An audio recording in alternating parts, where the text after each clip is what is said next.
everybody from wherever you are in the world. I hope that you're refreshed and you're already beginning to be renewed as you prepare for this season of dominion.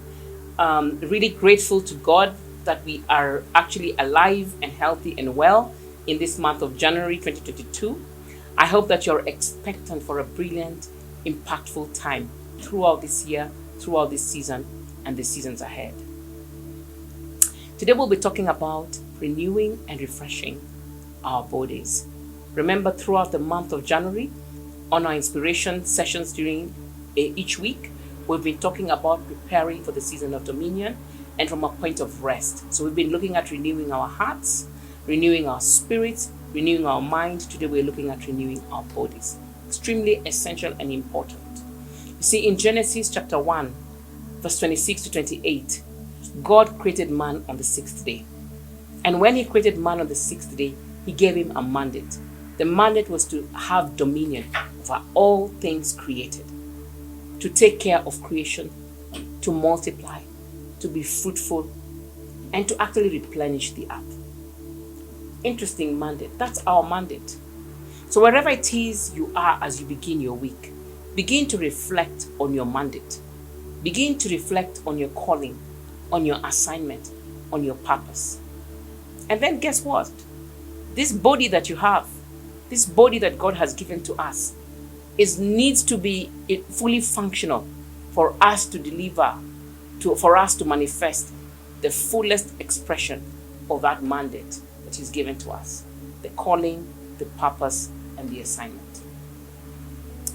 You see, the body and all its functions must truly be in a position to help us to deliver on all our areas of calling. See, our bodies have different parts, different systems, right? Different organs, all coming together to function fully as one effective body. Most importantly, to fulfill an assignment that we're here on earth to do. This body has to help us to think, to govern, to lead, to work, to produce and to reproduce, to nurture, to pray, to replenish, to play, to sing, to cook, to draw, to write, to build, name it, to plant. The list is endless because we are over 7.8 billion people on the earth, each with a unique calling and assignment, each with multiple dynamic abilities, talents, competencies. So think about all the things that we need to be doing to deliver on our mandate. This body must be well equipped, tooled, and empowered, taken care of, replenished, and renewed to be able to deliver on our purpose and assignment. I don't know about you, but I'm very aware that God has given to us 120 years, and it's my desire that we all live to that year, at least on the bare minimum. Genesis 6:3, God says, "My spirit will not contend with humans forever, for they are mortal. Their days will be 120 years." That's a promise that he has given to us. He has set it. He didn't say some days for some people will be 120 years. He said their days, humans. Are you a human? Their days, your days, our days, my days will be 120 years. Now, obviously, I know that things happen for a season, a reason. The cycles of life, are all in the hands of God. I know there's all those dimensions, Yeah.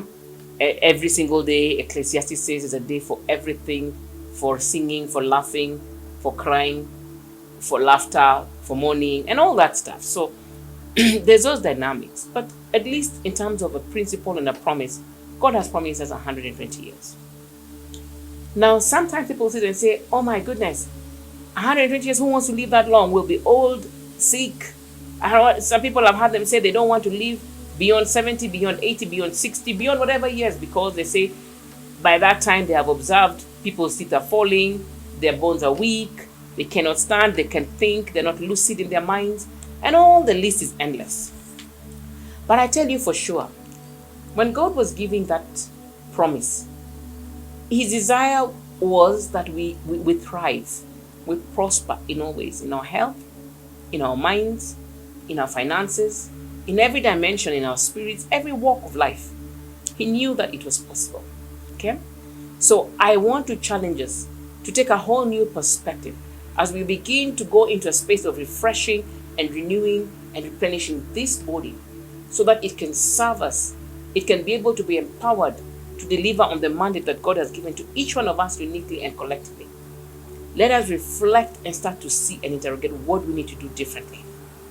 I want to give an example of a car. When a manufacturer builds a car, they look and things that are manufactured, they have, durable for X amount of time, valid until this date, can go for this X number of years. Maybe a car was built to go and be functional for 50 years. Who knows? Depending on the brand, depending on the manufacturer, depending on its mandate. Now, when the manufacturer builds it and says it's built to last 50 years, the manufacturer has done tests. They have built into it functionality and capabilities for it to go that long. But they've also put in place certain conditions that will, if taken care of and if met, then surely the car will truly go on for that long. So you have to take note. They have put certain pointers within the setup of the car, certain triggers, certain alerts that we are given. Fuel tank gauges that tells you when the fuel is going down. Heat and thermostat thermometers. That will tell you the temperature of the engine. When it's overheating, when it's optimal, when it's cold. You'll be able to look at that gauge. You can look at the speedometer to see the speed at which you're going because the car has been built for a certain speed. Okay, and all these things. But if we don't pay attention to these signals, then we wear out the car, and we can position that car to be damaged prematurely beyond its due time. Okay, it needs cleaning, it needs servicing every X kilometers. You must take the car for service. Beyond that time, it's no longer functional, and it's only a matter of time before it knocks off or shuts down. Okay, and prematurely. That has nothing to do with the maker and the manufacturer of the car. They already built in functionality for that car to go the years it was created to go. All right? You need to take care in the driving. If you drive carelessly and you don't take care as you drive, you go bashing off every car or every wall or every road, every barrier, you begin to damage the body of the car. And its 50 years may be compromised based on your level of care or lack thereof. You need to be able to be watering it, changing the oil when you need to change, changing the certain parts, spark plugs and things like those when they need. And guess what? A car that is new, built for 50 years, but that does not move. You may think you're storing your car by not moving it. It's not getting into function. Again, lack of use of the car can cause it to be damaged or even to knock. You find that you have kept it without starting it for about a year. You go to start it, it can't even start. It died off. So that is the same with our bodies. God has already built in us a body that can carry us up to 120 years. But there are certain gauges that we must be looking at.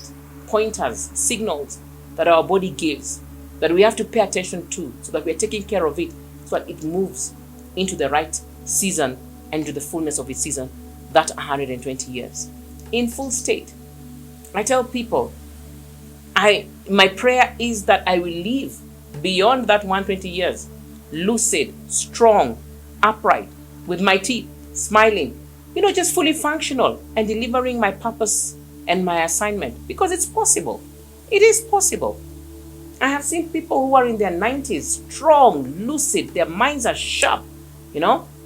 I talked to my mom, who is in, her next stage of life, I guess, not in the next life, but in this life. Her memory is sharper than all of us. She helps her grandchildren go through biology, mathematics, advice. I'm just amazed at how optimal she's functioning. It's beyond words. But I have watched how she has lived her life. It's very intentional. She takes care of herself. She takes care of her spirit. She takes care of her heart. She does not hold any grudges. She has a positive outlook. She is prayerful. She eats well. She has been intentional.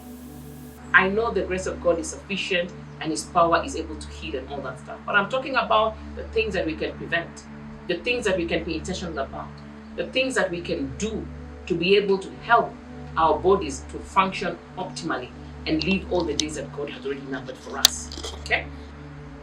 So, we humans have a lot of giftings. We need to move and we need to function so that our bodies, when people retire, science and research has shown that a lot of people who go into retirement, their mindset tells them that now they go into idle mode.